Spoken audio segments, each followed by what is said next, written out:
So, what does A Light in the Attic by Shel Silverstein, The Complete Book of Cats, The Complete Book of Dogs, Mouse, M-A-U-S, Calvin and Hobbes. What do any of those books have in common? Well, I'll clue you in. They have now all been banned in several counties in the state of Tennessee, and for stupid, god-awful reasons. And it's just ridiculous. I mean, we've talked about book banning before, and this is nothing new to you guys, but when you see something like, quote, The Complete Book of Cats being banned from a school, you know that there's seriously something that is wrong. So here's what's happening. In Monroe County, Tennessee, 574 books have been purged from their school libraries. In Knox County, more than 100 titles have been removed. More than 150 titles removed in Rutherford County. Over 300 books are banned in Oak Ridge schools, and over 400 titles have been removed in Wilson County. And that does not even account for every county in the state of Tennessee that has been impacted. All of this information has been provided gratefully by PEN America. If you're not familiar with PEN America, I urge you to go and check out their website. Their website is fantastic. And the reason why you need to go check out PEN America's website, and it's www.pen.org, is PEN America is at the forefront of the fight for the First Amendment to protect free expression in the United States and globally. And PEN America actually is an organization that several authors and writers are a part of because they also believe in the importance of the First Amendment and your freedom of expression.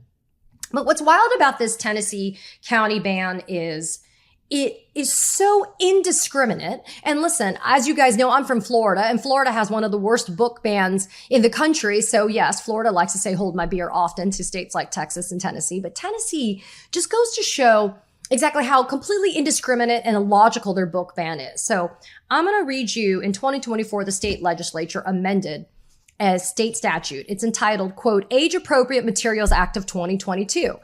And it specifies that any materials, quote, in whole or in part, that contain any nudity or descriptions or depictions of sexual excitement, sexual conduct, excess violence, or sadomasochistic abuse are inappropriate for all students and do not belong in a school library. So what does this mean, though?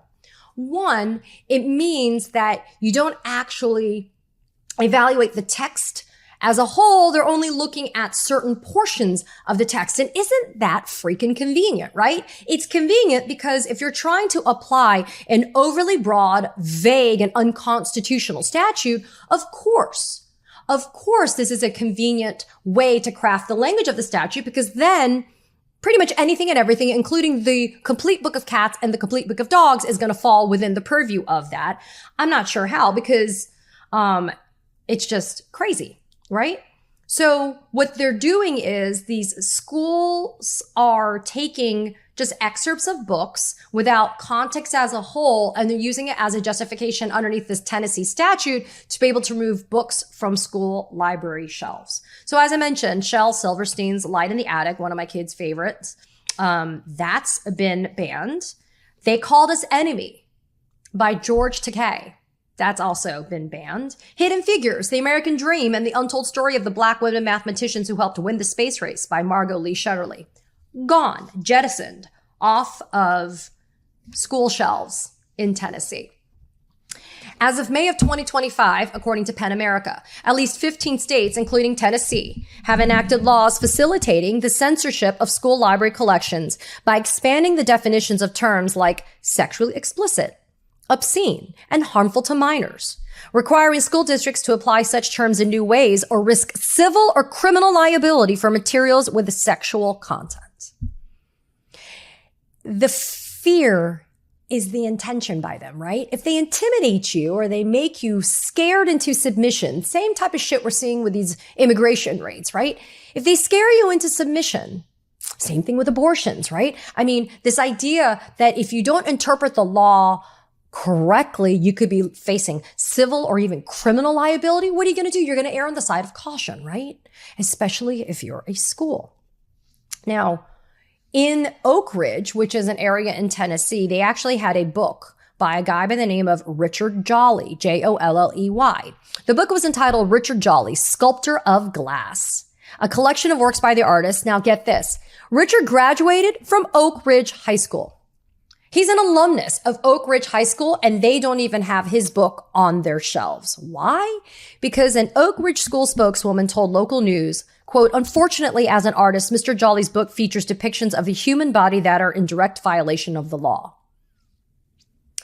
But you also, in these public school libraries, cannot read Harper Lee's To Kill a Mockingbird or John Steinbeck's The Grapes of Wrath. Mouse, The Hidden Children of the Holocaust by Esther Mustanowitz is gone. And The Secret Holocaust Diaries by Nona Bannister, also gone. I mean, what's left? I bet you the Bible. I bet you the Bible is left on the shelves in Tennessee. The Bible with its incredibly graphic depictions of sodomy, murder, sex, infanticide, patricide, matricide, every type of homicide you could think of, every type of discrimination you can think of, sexual conduct you could think of, it's in the Bible. But the Bible's okay. Why? Because when you're a white Christian nationalist, you don't got a problem with your Bible staying on the bookshelves. But God forbid we learn about the Holocaust, or God forbid we learn about the celebrations of Black women, or God forbid we learn about dogs and cats. You would laugh if it didn't make you cry with the level of absurdity that is happening with this, right? And I want to know who is asking these officials in Tennessee, please provide what is so wrong about the book, the complete book of dogs and the complete book of cats. If it's ridiculous, it is. Let's talk about a lawsuit though. So PEN America in April of this year, just a couple of months ago, joined 3 students in Tennessee and their parents as plaintiffs in a federal lawsuit that was brought in the Rutherford County against the Rutherford County Board of Education. This is in Tennessee. This lawsuit challenges the book removals that happened in that county as well as restrictions. And this lawsuit alleges that these restrictions violate the First Amendment right of students to receive information and of the authors to express freely their opinions, their points of view, their perspectives, their art, right? The lawsuit alleges that the First Amendment has been violated because these books have been removed as a result of a Rutherford Board of Education policy banning sexually explicit books.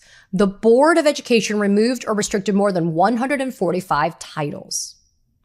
And then this is utterly disgusting yet fascinating part about the lawsuit. So the school board, you know what the school board did? Again, the school board didn't actually go through and have them go through each and every one of the books and read them and understand the context of the books, the historical significance, the cultural importance. None of that, right, came into play. Ready?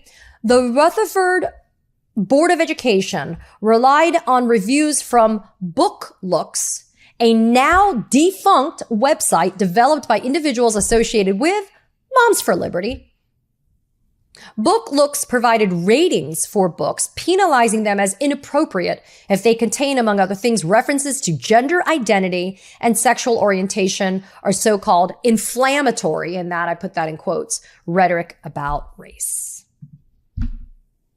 So yeah, you can't even have books about gender identity, sexual orientation. It is the literal whitewashing of history that's happening. And now it's the continued, frankly, whitewashing of education. Education in schools. I mean, that's the real irony here, right? That this book banning is happening in our schools where our kids are going to get an education. And the education doesn't have to be narrowly only down the path of what white Christian nationalists think is an education. An education includes different points of view, different expressions, different speeches, different, opinions about different people of different colors and different races and different religions and different genders. It is the literal melting pot of ideas from which our children learn. And the fact that you can't get access to books anymore like this in a public school. You may be able to get it in private school, I think. But so what does that mean? So if I can't afford for my child to go to private school, does that mean that my child will then now only have access to books that Moms for Liberty thinks are the kind of books that my child should have access to? Well, I don't want that. And what's wild is, by the way, The Bluest Eye by Toni Morrison, Fahrenheit 451 by Ray Bradbury. Do you guys remember that book? I mean, it's literally this, right? It's the criminalization of being able to actually own a book, physical book, read a physical book. There's only certain books that are countenanced or approved to be able to be read. I mean, this is the agenda. This is a Project 2025 policy. It's a pillar of Project 2025. The idea that you narrowly construe what constitute knowledge and information only through the lens of the white Christian nationalists. And it is no coincidence that these laws are being passed in red states with Republican-led legislatures. It's the Republicans, people. Don't let anybody ever tell you that it's anybody other than the GOP and the Republicans, because that would be a lie. That would be a lie. I want to urge you to support PEN America. I'm not getting paid by PEN America in any way, but I am an advocate. I'm an advocate of PEN America. We need an organization like PEN America to be able to fight for everyone's right to the First Amendment. Everyone's right. They're not saying that it's just for Democrats. They're not saying it's just for public school children. They're not saying it's just for, brown people, Asian people. They're saying that children should have the right to be able to get their information from a different set of books and sources and material. And authors should have the right of free expression in the way that they write their books, present their books, and create their books. And here's the other thing. Nobody is saying that what you do in the privacy of your home is going to be regulated. And yet, I feel like we're on the verge of that. I feel like we're on the verge of having the Trump administration come and knock on your door and go through your library of books at home, go through your iPads and your laptops and your computers to see what type of content you have. Because God forbid, your child is learning about the Holocaust. For an administration that is so fucking hot to trot about combating anti-Semitism, which I am a proponent of combating anti-Semitism, they certainly are quick to make sure that you don't learn about the Holocaust.